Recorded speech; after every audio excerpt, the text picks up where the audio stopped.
درود دوستای خوبم، هنگامه هستم با آشپزخونه من. خوش اومدید. امیدوارم حالتون خوب باشه. با کلی انرژی خوب نشسته باشید این ویدیو رو تماشا میکنید. امروز اومدم براتون چی درست کنم؟ یه دسر خوشمزه. اسم دسرش چیه؟ دسر پروفیلو. ولی یه دسر خیلی خاصیه. یه کرم خیلی خوشمزه داره که میتونید تو انواع یعنی دسرهاتون استفاده کنید، تو انواع فیلینگ‌های کیکاتون استفاده کنید. خیلی دسر کاربردیه و خیلی کرم کاربردیه. لطفاً تا آخر ویدیو همراه هم باشید تا همه نکاتش رو بگم. بعدش هم که ویدیو لایکش کنید، با دوستای خودتون به اشتراک بذارید، بریم این دسر خوشمزه رو درست کنیم. خب دوستان، برای درست کردن این دسرمون اول از همه 2 تا زرده تخم مرغ دارم، بهش نصف پیمانه شکر می‌ریزم. این نصف دیگه‌اش برای داخل دسری که میخوام درست کنم. اندازه یه قاشق چایخوری شکر وانیلی بهش اضافه میکنم. حالا اینو با همزن میزنم تا موقعی که کامل کشدار و روشن بشه. خب بچه‌ها نگاه کنید، اندازه 5-6 دقیقه اینو هم زدم، به این حالت در اومد. بعد من اشتباهی گفتم شکر وانیل شکری، ببخشید اصلاح کنم بعدا نگید که این اشتباه گفت. میریم سراغ درست کردن اصلی دسرمون. یک لیتر شیر رو من میریزم توی ظرفم، یعنی توی قابلمه‌ای که میخواید درست کنید مواد دسرتون. برای درست کردن این دسر اول کرمش رو درست میکنیم. این بخش کرمشه بچه‌ها که من دارم آماده میکنم. بعد این یه کرم خیلی خوشمزه است. اینجا بهتون بگم میتونید برای انواع شیرینی، حتی برای فیلینگ کیکاتون میتونید استفاده کنید. فوق العاده کاربردیه. بعد اسم اصلیش پروفیلو این دسر. من اینو از دوستان ترک هم گرفتم رسیپیش رو. بعد حالا 1 لیتر شیر ریختم، نصف پیمانه آردمو الک کردم قبلش، نصف پیمانه نشاسته گندم. میتونید در نشاسته ذرت هم استفاده کنید، همه رو قبلش الک کنید، اینجوری خیلی بهتره. در کل 1 پیمانه شکر داشتم که نصفش رو برای 2 عدد زرده تخم مرغ هم استفاده کردم. حالا بقیه‌اش هم داخل کرمم میریزم.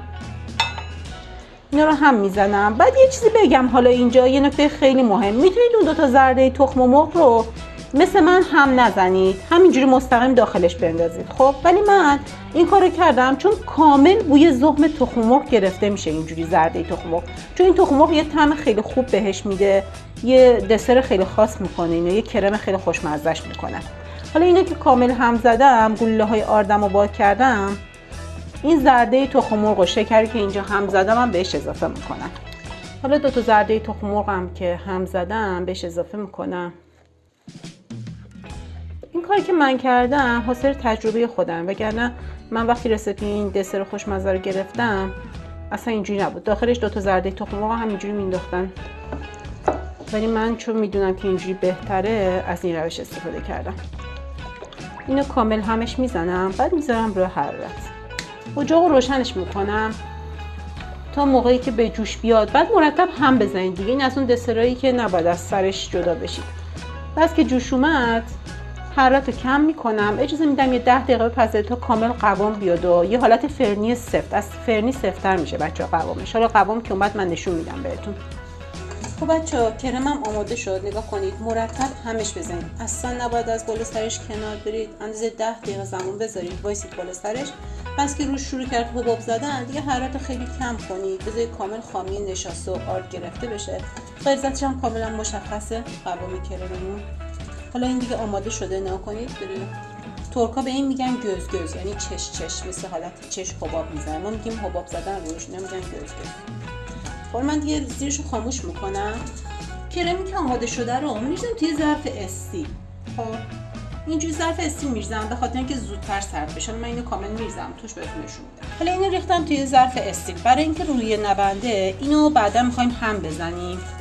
روش یه دونه سلفون بکشید، کامل سلفون رو بچسبونید به کرم.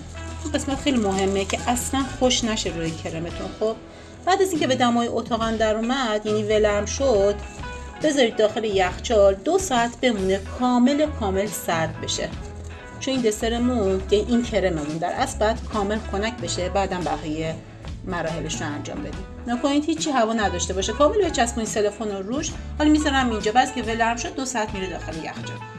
خب حالا بچه‌ها میخوام سس شکلاتی آماده کنم. خب برای درست کردن سس شکلاتی 2 تا پیمانه شیر میریزم توی یه ظرف کوچیک شیرجوش. بعد بذار قبل از اینکه پیمانه دوم بریزم من توضیح بدم. نکنید این سس شکلاتی آماده است. خب بعد تو ایران یا هر جا که هستید قطعا هستش. بعد روی اینا دستورش رو نوشته. 2.5 پیمانه شیر نوشته براش، ولی من 2 پیمانه استفاده میکنم. چرا؟ چون میخوام قوام سسم بیشتر باشه، نمیخوام سسم آبکی باشه. 2.5 پیمانه که استفاده میکنی یکم شل میشه، ولی من 2 تا پیمانه استفاده میکنم. خیلی سسای خوشمزه ایه. حالا اگه ترکیه‌ایشو پیدا کنید، اگه تو ایران هستید، حالا میگم جای دیگه که هستید قطعا میدونید برای اون کشور چیه، و اگه تو ایران هستید قطعا ترکیه‌ایش هستش. بعد من حرارت رو روشن میکنم، اندازه دقیقاً دستوری که روی بسته نوشته، یعنی روش نوشته حرارت رو که روشن کردید به جوش که افتاد 2-3 دقیقه هم بزنید سستون آماده است. یه سس خیلی خوشمزه، به نظر من یه سس شکلاتی خیلی خوشمزه است این سسای آماده. من حرارت رو روشن کردم. حالا بعد از اینکه این به جوش افتاد اندازه 2-3 دقیقه که هم بزنیم، اینا مرتب باید هم بزنیم، بالا سرش وایسید. سس شکلاتیمون آماده است. بعد بهتون نشون میدم. خب سس شکلاتیمون هم آماده شد. خب اندازه همون گفتم روی بسته چجور نوشته. 2-3 دقیقه بعد از اینکه 3 دقیقه بعد از اینکه جوش اومد هم میکس زدم. قوامش رو میبینید یکم تو ظاهر شله، ولی این بعد از اینکه خنک شد خیلی قوامش هم بیشتر میشه. نگاه کنید من زیرش رو زیاد کنم که قوامش رو کامل ببینید. بعد اینو میذارم کنار. اینم کامل سرچه. بعد که به دمای اتاق در اومد اینم بذارید داخل یخچال کامل خنک بشه.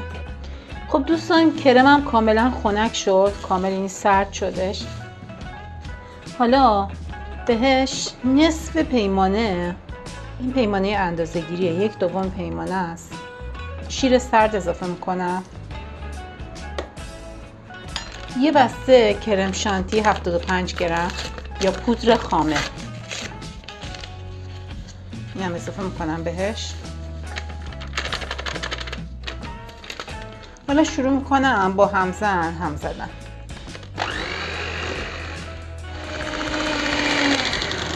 خب بچه اندازه 4-5 دقیقه اینو هم زدم با دور تند همزن. بعد میبینید چه حالتی پیدا کرد. من با یه قاشق بهتون نشون بدم اینا. ببینید یه کرم لطیف به این حالت باید بشه کرمتون. حالا بریم بقیه کرممون رو انجام بدیم. حالا بچه‌ها یه بسته بیسکویت ترامیسو، من اینا رو ریز ریز خورد میکنم. یه اندازه 20 تا دونه. میتونید با چاقو خیلی مرتب خورد کنید، میتونید با دست خورد کنید، اون دیگه سلیقه شماست. واقعا من با دست خورد میکنم، همه رو خورد میکنم داخل کرمم. بیسکویتامو خورد کردم. حالا اینو خیلی آروم شروع میکنم هم زدن، جوری که بیسکویتام خورد نشه، له نشه توی کرم. آروم آروم همش بزنید تا کامل همه بیسکویتای ترامیسو با کرمتون مخلوط بشه. حالا کرم و بیسکویتی که با هم دیگه هم زدم رو میرزم داخل ظرف سروم. تو هر ظرفی که میخوای سروش کنید، ظرف دسر. ترجیح من ظرفای پیرکس هست یا همون ظرفای برجام. خب کرممو پخش میکنم، یعنی دسرم رو در اصل پخش میکنم داخل ظرفم. یه دست پخش کنید چون دیگه این ظاهر دسرتونه، باید یه دست و شیک داخل ظرفتون صافش کنید. خب من یه سس شکلاتی هم اگه یادتون باشه درست کردم، گذاشتم کنار، گفتم که این بمونه سرد بشه. یعنی کرممون رو که آماده کردیم یه سس شکلاتی هم آماده کردیم، غلظتش رو می‌بینید بعد که سرد شد چقدر شدش. حالا اینم میرزم روی دسرم، یک دست پخشش میکنم. خب بچه‌ها سس شکلاتش هم ریختم. حالا میذارمش داخل یخچال 3-4 ساعت بمونه. بعدش هم دیزاین روش هم براتون میکنم، ببینید چه خوشگل و شیک میشه.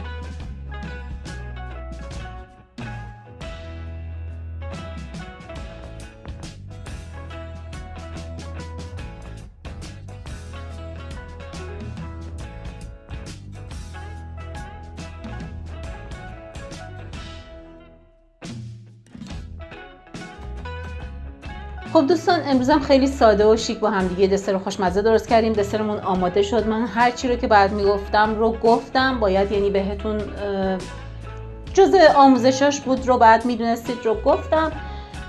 اگه بازم سوالی داشتید حتما ازم بپرسید. خیلی دسر خوشمزه فوق العاده است، بهتون توصیه میکنم حتما درست کنید، مخصوصا بچه‌ها که عاشقش میشن. بچه‌ها خیلی دوست دارن. من الان شکل بچگونه هم دیزاینش کردم، یه خورده با شکلات رنده شده و اسمارتیز روش ریختم دیزاینش کردم. خیلی مناسب تولداست، میتونید برای کنار کیک استفاده کنید. خلاصه که خیلی خوشمزه است، درست کنید، بهتون پیشنهاد میکنم درست کنید. مرسی که تا آخر ویدیو همراه هم بودید. ویدیو لایکش کنید، با دوستای خودتون به اشتراک بذارید، سابسکرایب کانالم یادتون نره. ویدیوی بعد همدیگه رو میبینیم.